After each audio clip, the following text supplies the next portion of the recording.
Los agentes de policía tramaron un astuto plan para incriminar a un joven prometedor y, en el tribunal, se quedaron atónitos al descubrir que se convertiría en su nuevo jefe. En la oscura ciudad de Oakwood, donde la justicia había sido corrompida por los prejuicios, el poder y la codicia, el destino de Miguel Brown comenzó a sellarse.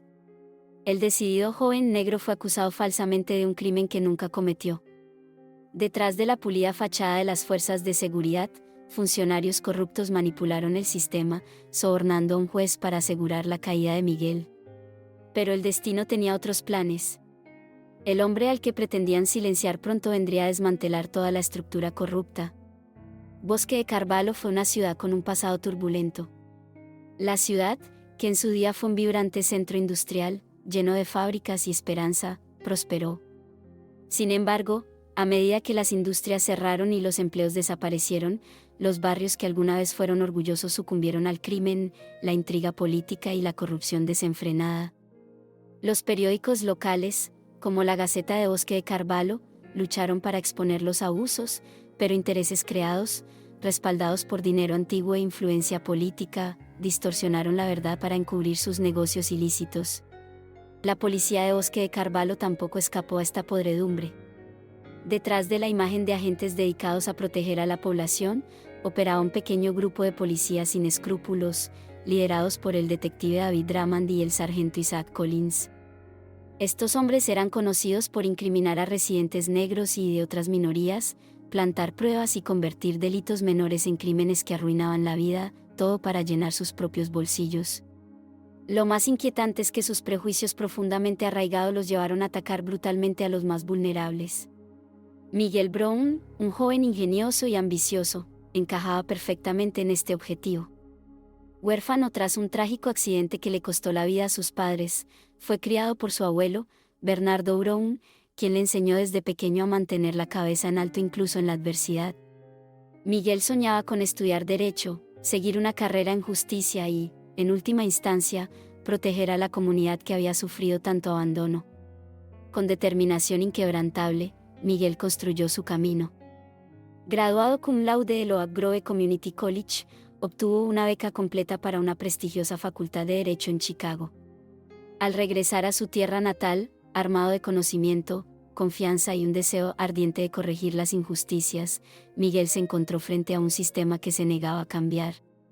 Las oportunidades eran escasas para un hombre negro que se atrevía a cuestionar los abusos policiales. El detective Drummond lo había conocido en varias ocasiones. Cada vez que Miguel denunciaba algún comportamiento ilegal u organizaba reuniones comunitarias, el detective se irritaba profundamente. Drummond albergaba un odio visceral por la persistencia de Miguel. Para él, el joven solo era una molestia, una amenaza para el orden establecido. La negativa de Miguel a guardar silencio solo aumentó la furia de Drummond, quien comenzó a utilizar métodos de intimidación. Detenía a Miguel por infracciones de tránsito menores, lo miraba fríamente en los pasillos de la sala del tribunal y difundía rumores infundados de que estaba involucrado con pandillas locales. Sin embargo, Miguel sigue siendo el centro de atención. Su deseo de cambio sacudió los cimientos mismos del oscuro imperio que Drummond y Collins habían construido. En poco tiempo, su postura desafiante lo convirtió en el blanco perfecto para uno de los planes más nefastos jamás tramados por el departamento. Una noche gris, en el fondo lleno de humo de un bar llamado Tams Tavern, donde los agentes de policía fuera de servicio se reunían para debatir sobre la política de la ciudad, Drummond y Collins tramaron su plan. En la penumbra de aquel ambiente, donde se planeaban desde pequeñas extorsiones hasta crímenes elaborados, Drummond, revolviendo un vaso de whisky casi vacío, murmuró: «Hay que eliminarlo». Sin necesidad de decir su nombre, Collins comprendió que el objetivo era Miguel Brown. Con un gesto moderado, Collins escuchó mientras Drummond continuaba: «Michael está ganando fuerza. La gente confía en él. Si continúa, obligará a una investigación sobre nuestras prácticas, y ya saben lo que eso significa».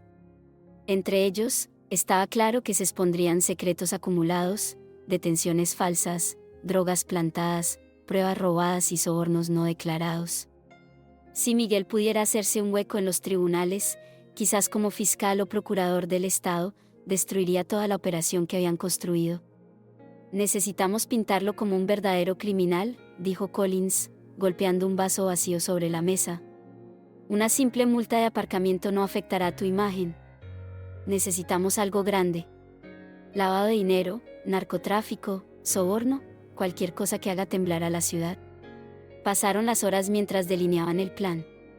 Con un apretón de manos secreto y miradas amargas, sellaron su pacto. Fabricar pruebas de presunto tráfico de drogas e incriminar a Miguel. Sobornando al juez Marcus Porter, un hombre sumido en deudas y con adicción al juego, conseguirían que le negara la libertad bajo fianza, para que cuando Miguel intentara defenderse, su reputación y su futuro en Oakwood quedaran irreparablemente destruidos. Una semana después de aquel fatídico encuentro, Drummond y Collins pusieron en práctica su plan. El primer paso fue crear una pista documental que vinculara a Miguel con actividades ilícitas de drogas. Collins, que tenía buenos contactos en el AMPA, reclutaba pequeños delincuentes que se especializaban en la falsificación de documentos. En cuestión de días, estos secuaces produjeron registros falsos, recibos de envío y transcripciones de mensajes que conectaban a Miguel con una torre de telefonía celular ficticia ubicada en otro estado. Al amparo de la oscuridad, Drummond y Collins irrumpieron en la modesta residencia de Miguel. Vestido con capucha negra y con guantes, Drummond abrió una pequeña ventana mientras Collins observaba la calle silenciosa.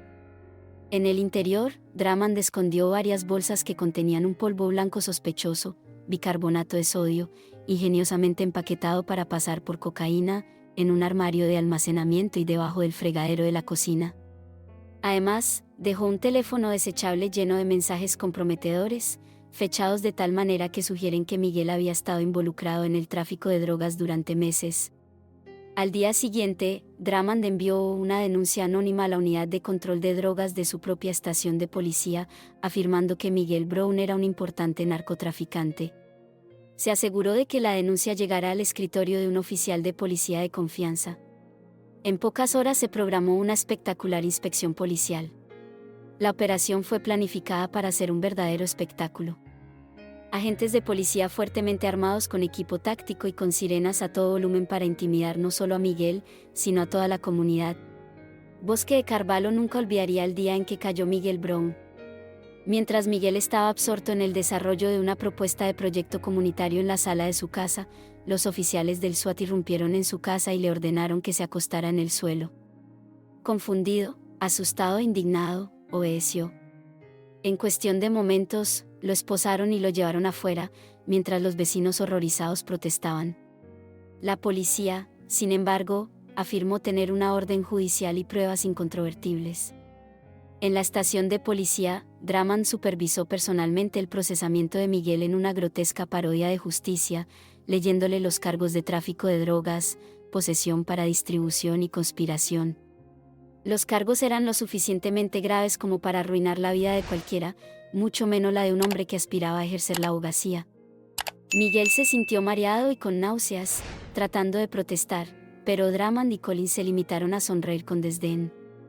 Ese mismo día, después de recibir un generoso soborno y una amenaza velada de Drummond, el juez Marcus Porter dictaminó que a Miguel se le negaba la libertad bajo fianza.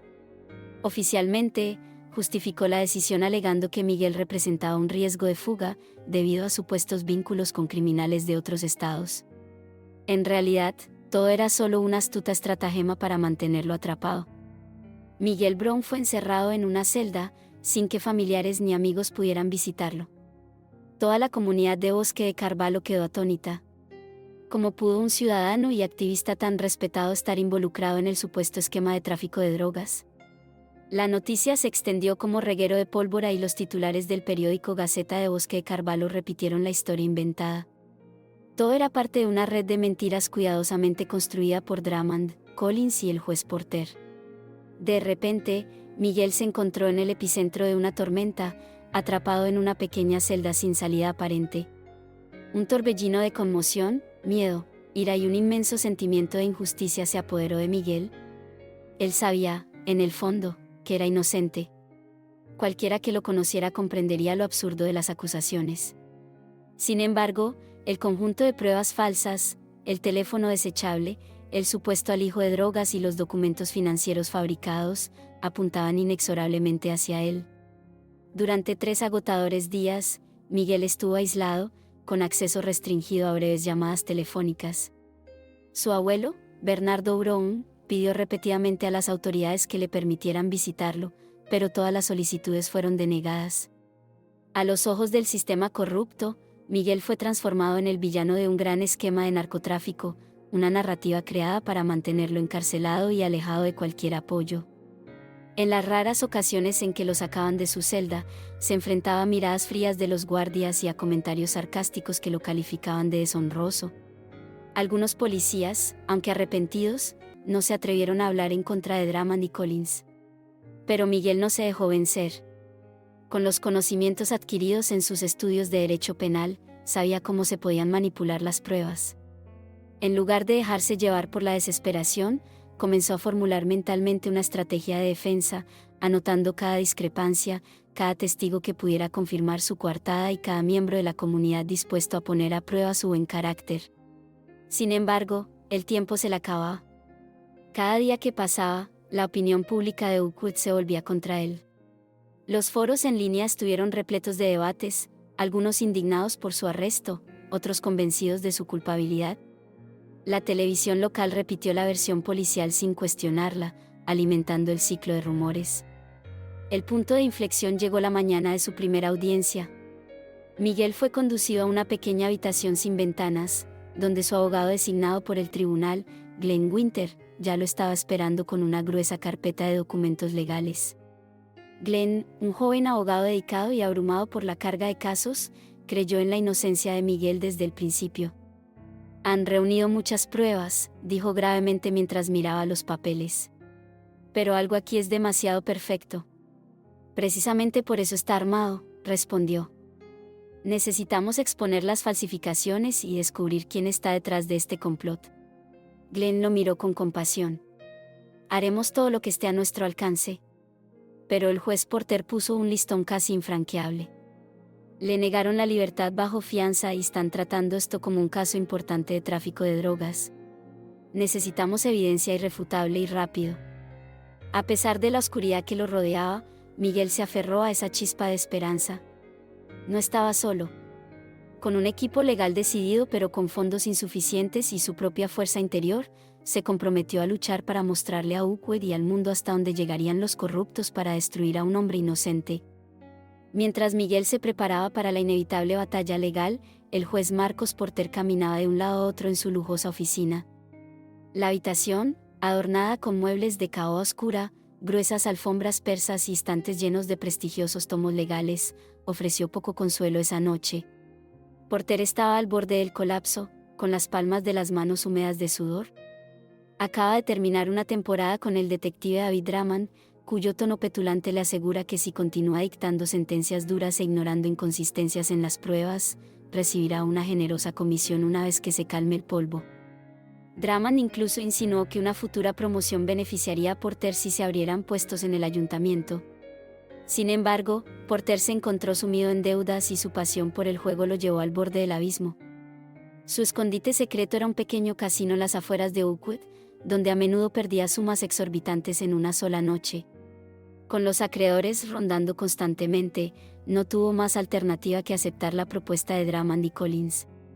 Una cantidad considerable a cambio de mantener preso a Miguel Brown, finalmente, condenado. Aunque el miedo y la ambición lo impulsaban, la culpa le carcomía las entrañas. Cada vez que sus ojos se posaban en las fotografías familiares enmarcadas sobre su escritorio, imágenes de su sonriente esposa y sus pequeñas hijas, se le hacía un nudo en el estómago. ¿Cómo podría enfrentarlos, sabiendo que había condenado a un hombre inocente? En un intento desesperado por encontrar consuelo, se sirvió un gran vaso de bourbon y miró las luces centelleantes de la ciudad. Un amargo recordatorio de los muchos destinos marcados por la injusticia corrupta.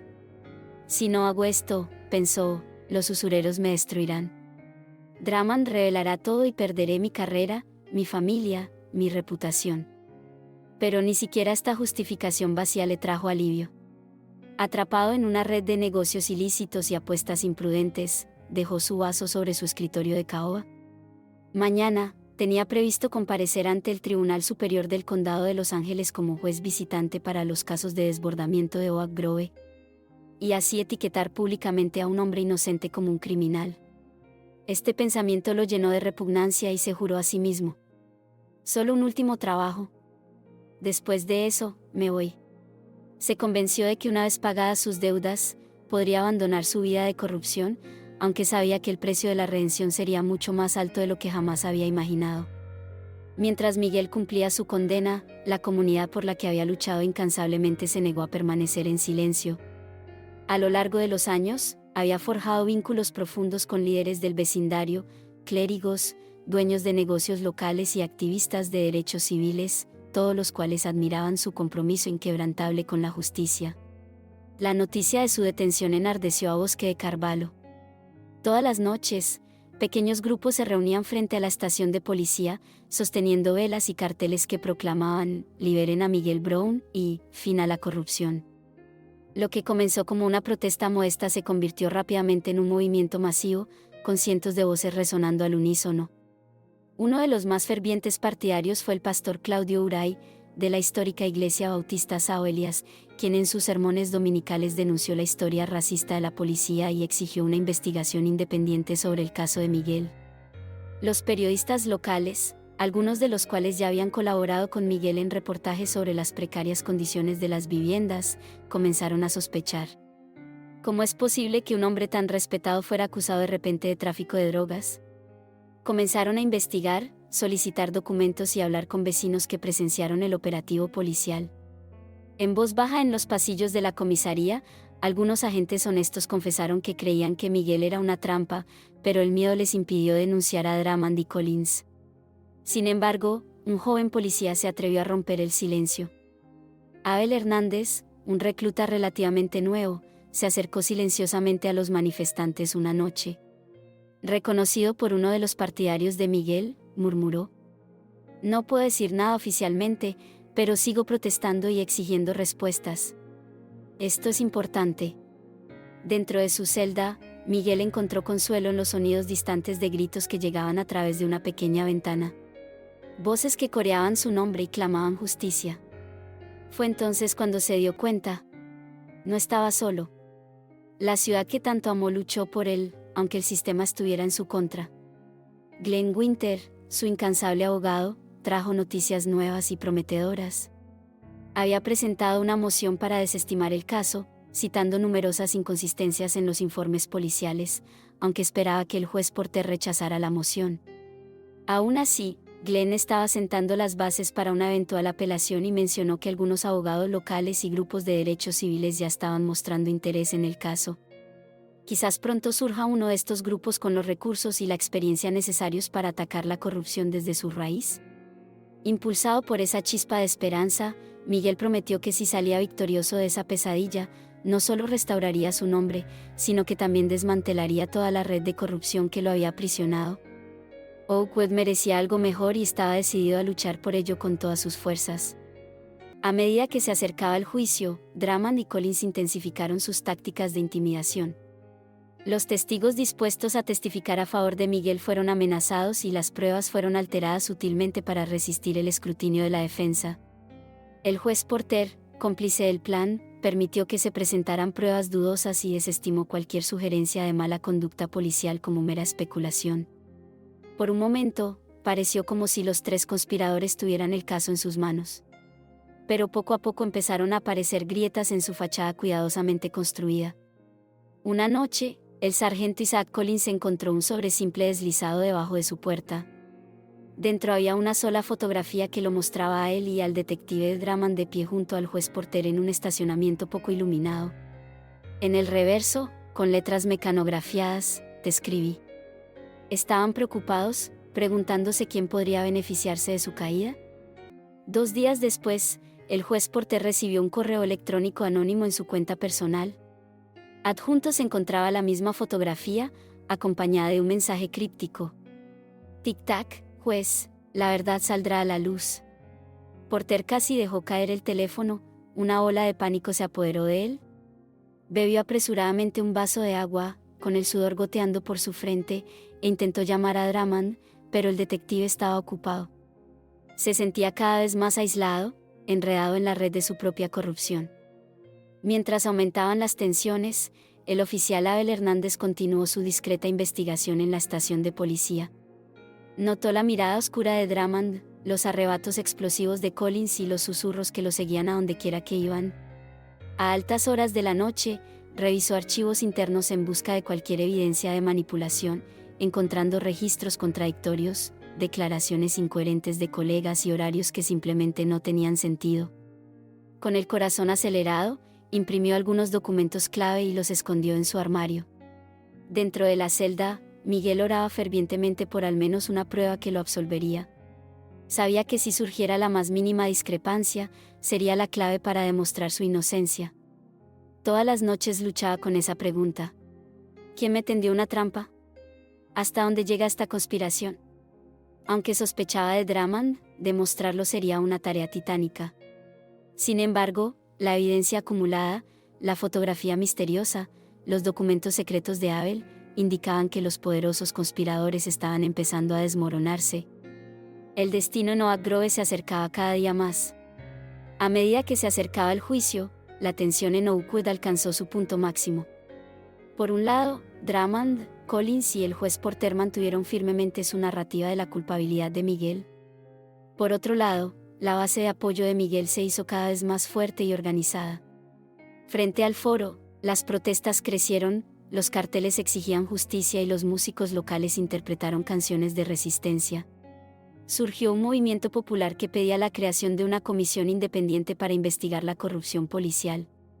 En medio de este ambiente cargado, surgió un aliado inesperado, un reconocido abogado de derechos civiles, Elias Patterson, de la Unión Estadounidense por las Libertades Civiles, ACLU. La Gaceta de Bosque de Carvalho le había enviado copias de documentos policiales, destacando detalles sospechosos en el caso de Miguel.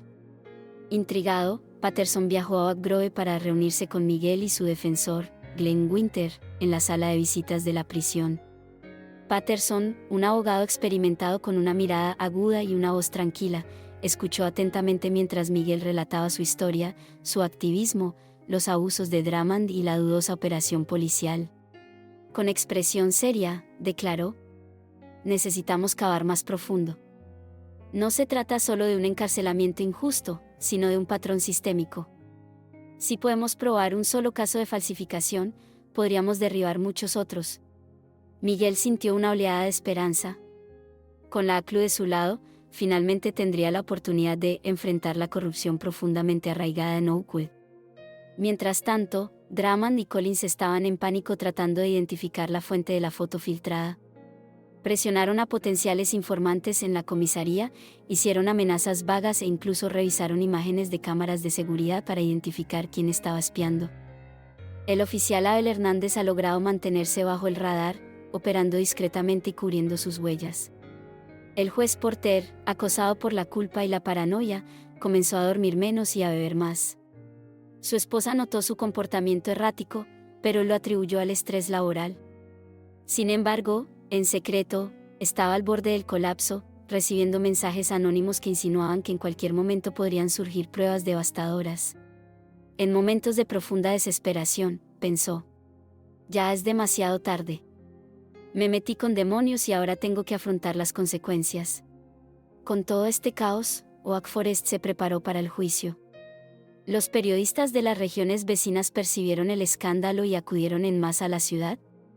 Los presentadores de programas de entrevistas invitaron a activistas de derechos civiles a discutir el caso, destacando la larga historia de prácticas policiales racialmente discriminatorias en ciudades como esta.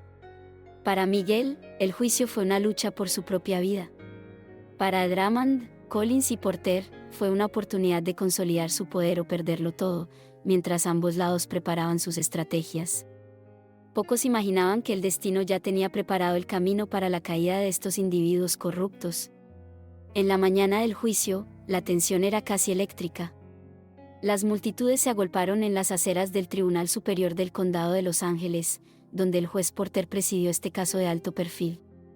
La policía antidisturbios estaba postada afuera, mientras camionetas de noticias y antenas parabólicas grababan cada momento para el público de todo el estado.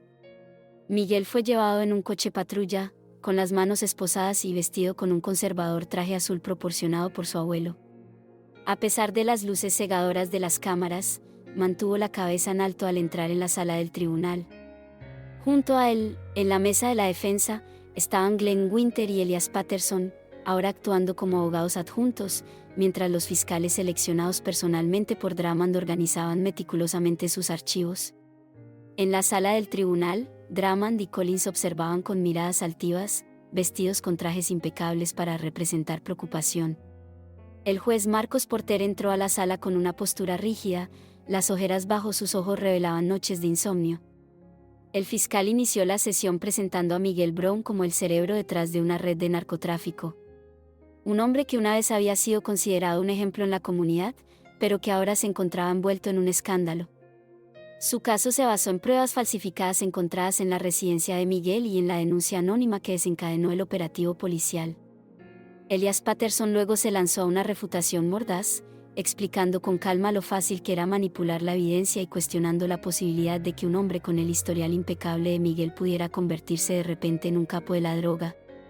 Aunque no afirmó abiertamente que todo fue una trampa, su tono dejó claro que la policía de Bosque de Carvalho tenía antecedentes de mala conducta.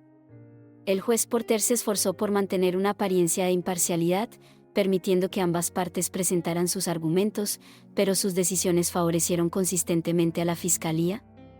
En cumplimiento del acuerdo secreto con Drummond, admitió evidencia dudosa y descartó cualquier indicio de irregularidades policiales como mera especulación.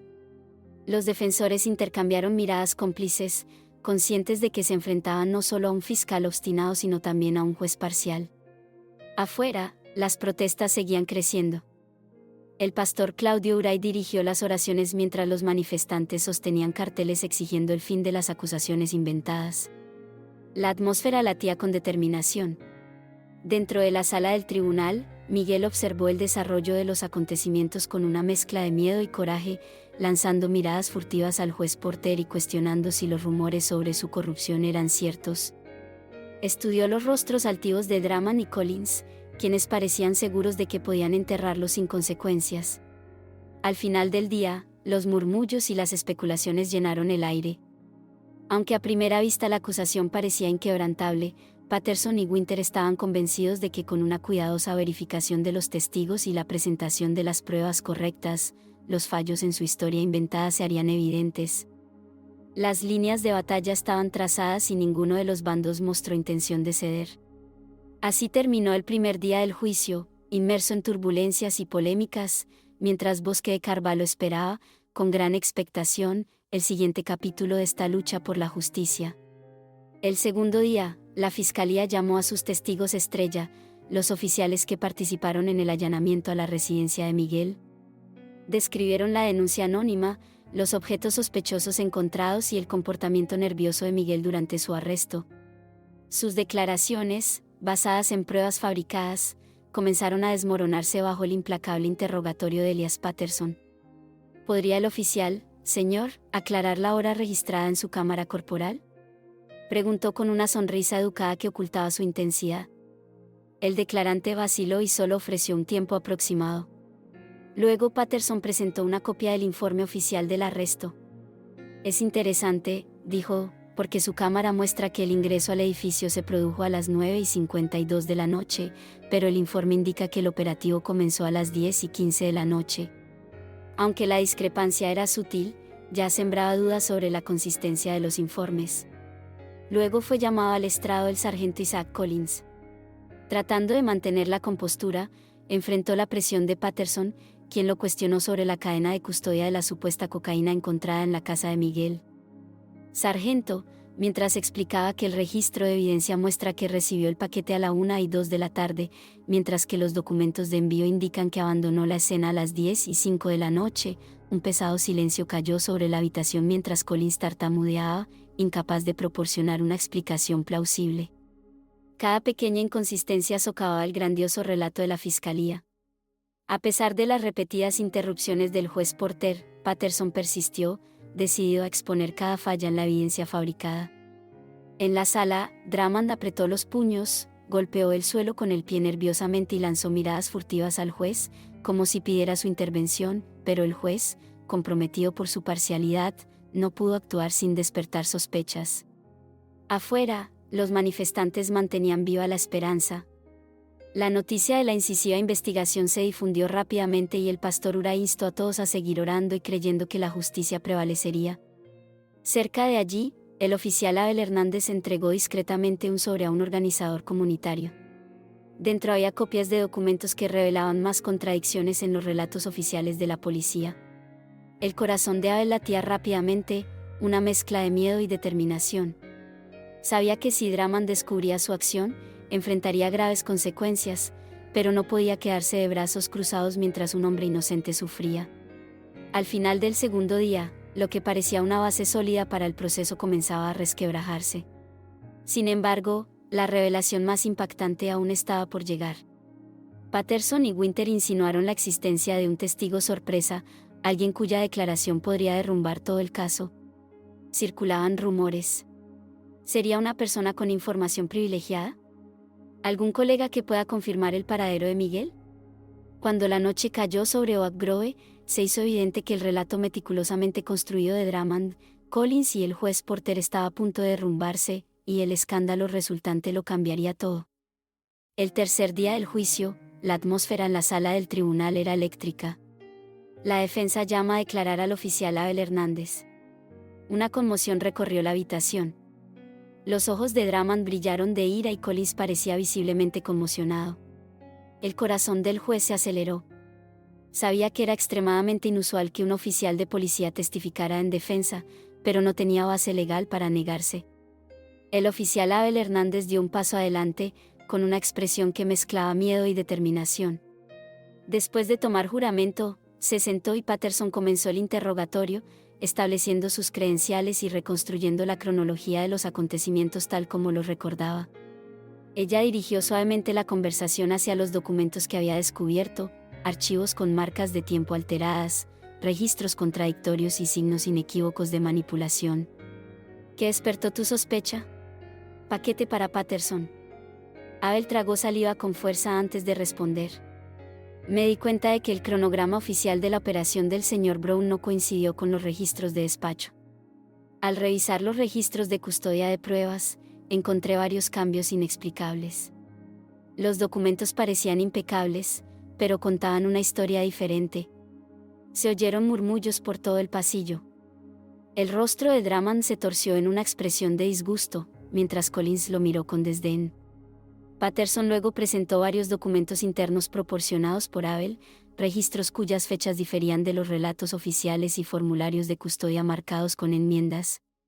También trajo transcripciones de mensajes supuestamente enviados por Miguel a través de un teléfono desechable, aunque los registros de la compañía no mostraron actividad durante ese periodo. El juez Porter, ahora acosado por su propia complicidad, no encontró motivos procesales para suprimir la evidencia, temiendo una reacción inmediata de la comunidad jurídica y los medios de comunicación. La tensión llegó a su punto máximo cuando Abel confesó que creía que la droga encontrada en la casa de Miguel había sido plantada. Aunque no citó directamente a Drummond y Collins, la insinuación era inequívoca. Un murmullo colectivo de asombro llenó la sala y el juez Porter tuvo que golpear con fuerza su mazo para restablecer el orden. Drummond y Collins intercambiaron miradas de pánico. Este era el momento que tanto habían temido, el instante en el que su elaborada farsa comenzaría a desmoronarse. Si el jurado aceptara el testimonio de Abel y las pruebas comprometedoras, Miguel estaría al borde de ser absuelto de todos los cargos y se iniciaría una investigación interna sobre corrupción policial, que posiblemente resultaría en cargos criminales. En ese momento decisivo, la marea cambió a favor de Miguel. El foco del juicio no se centró en los presuntos crímenes de Miguel, sino en las prácticas turbias de la policía de Bosque de Carvalho. Sentado en el banquillo, el juez Porter sintió que su mundo se desmoronaba. Había vendido su alma a los sobornos de Drummond y ahora observaba impotente cómo el caso y posiblemente su carrera se derrumbaban. La noticia del explosivo testimonio del oficial Abel Hernández se extendió como reguero de pólvora en Bosque de Carvalho. Cuando el tribunal levantó la sesión, la multitud que se encontraba afuera se había duplicado en número y la esperanza de justicia crecía minuto a minuto. Incluso aquellos que anteriormente habían dudado de la inocencia de Miguel comenzaron a reconsiderarlo. Los canales de televisión locales transmitieron la historia incesantemente y los expertos debatieron sobre el hecho inusual de que un policía testificara contra sus propios colegas. Dentro de la comisaría se instaló un silencio cargado de tensión. Algunos oficiales se sintieron reivindicados. Finalmente, alguien tuvo el coraje de revelar la corrupción que siempre habían sospechado, mientras otros, leales a Drummond y Collins, estaban furiosos. Drummond corría por los pasillos gritando órdenes y amenazando a cualquiera que ayudara a la defensa, mientras Collins intentaba mantener la compostura, pero su voz temblorosa delataba su pánico. Estaba claro que no se trataba solo del testimonio de un único policía. La cuestión era si toda la red de mentiras se derrumbaría. Más tarde esa noche, el juez Porter, solo en su despacho, caminaba de un lado a otro en pánico, con gotas de sudor corriendo por su frente. Sabía que el testimonio de Abel podría desencadenar una investigación interna que revelaría todas sus transgresiones. Desesperado, marcó el número de Drummond y murmuró: «Arreglen esto inmediatamente. ¿Y si esto continúa, todos estaremos perdidos?». Drummond respondió con los dientes apretados: «Me estoy encargando de ello. Simplemente haz tu parte desde el púlpito». La llamada terminó abruptamente y Porter se hundió en su silla, mirando la montaña de evidencia comprometedora en su escritorio, sabiendo que no había vuelta atrás. Cada minuto que pasaba se sentía como si estuviera en un puente a punto de derrumbarse. Esa noche, durante una reunión extraordinaria organizada por Glenn Winter y Elias Patterson, Miguel, en su celda, cobró fuerzas renovadas. Patterson, con los ojos brillantes de convicción, aseguró: «Encontramos evidencia de manipulación. Podemos utilizar el testimonio del oficial Hernández para solicitar un análisis forense de los supuestos rastros de drogas y registros telefónicos. Si el juez se niega, apelaremos inmediatamente». Miguel juntó las manos con una mezcla de alivio y aprensión en su voz. «Gracias. Siempre creí que la verdad saldría a la luz, pero temo que aún tengan otros trucos bajo la manga. No podemos volvernos complacientes. Drummond y Collins no se rendirán sin luchar, y en cuanto al juez Porter, está comprometido. Un error y este juicio podría escaparse de nuestro control». Incluso frente a la incertidumbre, Miguel sintió crecer dentro de la convicción de que la justicia triunfaría. No estaba solo. Contaba con un equipo jurídico decidido, un aliado valiente dentro de la propia fuerza policial y una comunidad entera a su lado. Aunque la sombra de la injusticia aún persistía, la luz de la verdad brillaba cada vez más. En una mañana clara, llegó el momento decisivo del acto final del juicio. Simpatizantes, curiosos y la prensa se dieron cita en el tribunal, ansiosos por conocer el resultado. La defensa había presentado una solicitud para que se realizaran pruebas forenses inmediatas a todas las pruebas, especialmente a la sustancia incautada en la casa de Miguel. Los resultados del laboratorio llegaron justo a tiempo para los argumentos finales. El polvo blanco era inequívocamente bicarbonato de sodio y no cocaína, una revelación explosiva que sacudió el caso de la fiscalía como un terremoto. En la sala, Drummond y Collins intercambiaron miradas de pánico mientras la fiscalía luchaba por contener los daños. El fiscal balbuceó una débil explicación, alegando un error de laboratorio, pero el jurado no quedó convencido. La duda ya estaba profundamente arraigada. Todas las miradas se dirigieron a la policía de Bosque de Carvalho, sospechando que, en lugar de una mera incompetencia, estaba en juego una corrupción sistémica. Elias Patterson se levantó para su discurso de clausura, su voz resonó fuerte en la sala casi silenciosa. «Señores del jurado, ustedes han visto evidencia incontrovertible que nos lleva a una conclusión innegable. Miguel Brown fue víctima de una trampa. El oficial Abel Hernández coincidió entonces en las inconsistencias en los registros policiales, y ahora sabemos que las sustancias encontradas en el domicilio del señor Brown no era droga. La cronología presentada por los agentes fue desmantelada pieza por pieza, todo ensamblado para condenar a un inocente. Este caso no se limita a Miguel Brown. Se trata del futuro de la justicia en Bosque de Carvalho. Hoy tienes el poder de corregir un error monstruoso». Tan pronto como terminó, la sala estalló en un aplauso espontáneo, rápidamente silenciado por el mazo del juez Porter, quien, con voz temblorosa y rostro pálido, dio la orden. «Orden. El jurado debe ignorar los aplausos. Pasaremos ahora a los alegatos finales de la fiscalía». Aún así, su voz vaciló, delatando su confusión interior. El fiscal intentó desesperadamente salvar el caso, pero parecía como si estuviera intentando contener una presa que estaba a punto de estallar. Las miradas escépticas del jurado lo decían todo. El rostro de Drummond se sonrojó y los hombros de Collins se desplomaron en señal de derrota. Después de menos de 2 horas de deliberación, el jurado regresó. El portavoz se aclaró la garganta, miró a Miguel, luego al juez Porter y anunció: nosotros, el jurado, encontramos a Miguel Brown inocente de todos los cargos. Una ola de júbilo recorrió la corte. Aplausos, abrazos y lágrimas de emoción. Miguel dejó escapar un largo suspiro que había contenido durante semanas, mientras lágrimas de alivio corrían por su rostro. Sin embargo, el resultado todavía deparó sorpresas. En un momento dramático, agentes de policía uniformados y un riguroso investigador de asuntos internos se acercaron a Drummond y Collins. Detective David Drummond, sargento Isaac Collins, están bajo arresto por conspiración, manipulación de evidencia y perjurio, afirmó el oficial con firmeza. Un silencio opresivo cayó sobre la sala, mientras Drummond explotaba de rabia y gritaba: no puedes hacer eso. Soy un oficial de policía condecorado. Pero los oficiales lo esposaron rápidamente y Collins, visiblemente conmocionado y pálido, no ofreció resistencia. La corte quedó en estado de shock colectivo mientras los fotógrafos registraban cada momento. Los policías corruptos más notorios de Oakwood finalmente estaban siendo arrestados. El juez Porter, casi desmayado, tropezó con su mazo hasta que fue ayudado por un asistente. Con voz temblorosa, anunció: sesión cerrada. Cuando intentó salir, fue interceptado por un investigador del Departamento de Asuntos Internos, quien declaró fríamente: juez Porter, tenemos algunas preguntas para usted. El juez, desorientado y con los ojos muy abiertos, fue escoltado para enfrentar las consecuencias de su complicidad.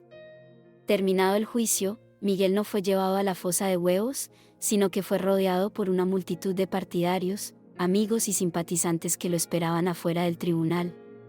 Glenn Winter y Elias Patterson estuvieron a su lado, protegiéndolo de las innumerables preguntas de los periodistas, que disparaban como flechas.